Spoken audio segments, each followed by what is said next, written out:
Don't forget to subscribe and leave a comment on this video saying I subscribed. Let's get into it.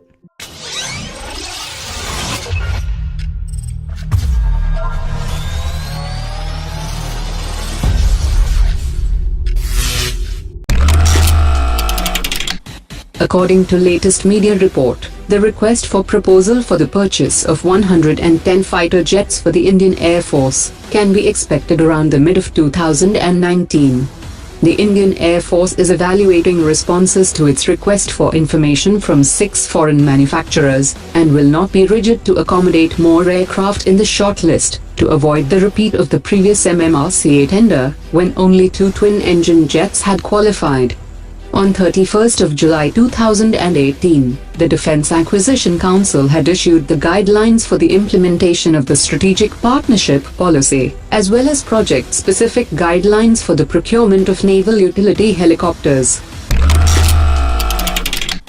The Minister of State for Defense has said that major private companies are being involved to undertake the construction of major modules of the Tejas aircraft, while Hindustan Aeronautics will be the lead integrator of the aircraft.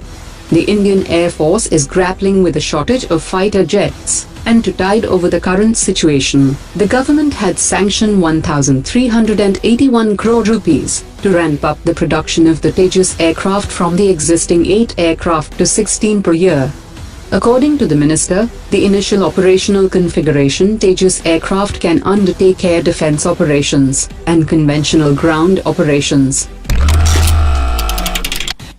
According to latest reports, the Defense Acquisition Council headed by the Defense Minister has approved the purchase of NASAMS 2 at more than $1 billion in a government-to-government deal with the United States, which will replace the older systems from Russia.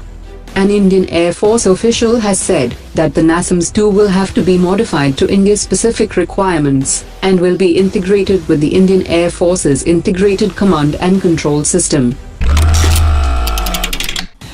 US President Donald Trump's decision to grant the status of Strategic Trade Authorization 1 to India is a perfect reply to China. According to experts, China had put a hold on the Indo-US cooperation by blocking India's entry into the nuclear suppliers group. India will now get the access to 90% of the US defense technology and equipment, and the Indian defense industry can get the licenses to import the sensitive US dual-use technology and can manufacture the equipment in India. The Defense Ministry has imposed a penalty of $500,000 on Lockheed Martin for violation of terms and conditions for the 4,000 crore rupees deal for 6 additional C-130J aircraft that had been ordered by the Indian Air Force in 2013. The Defense Ministry was not satisfied with the level of offset obligations that Lockheed undertook in India, as per its commitment when the contract was signed.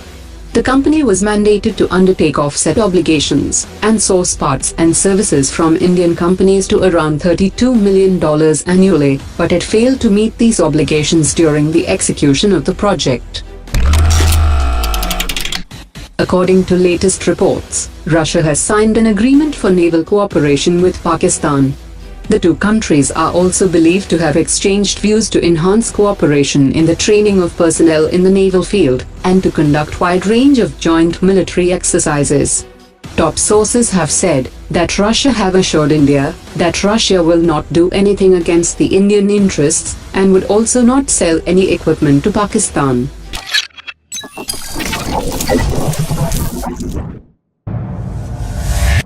Omar dropped it.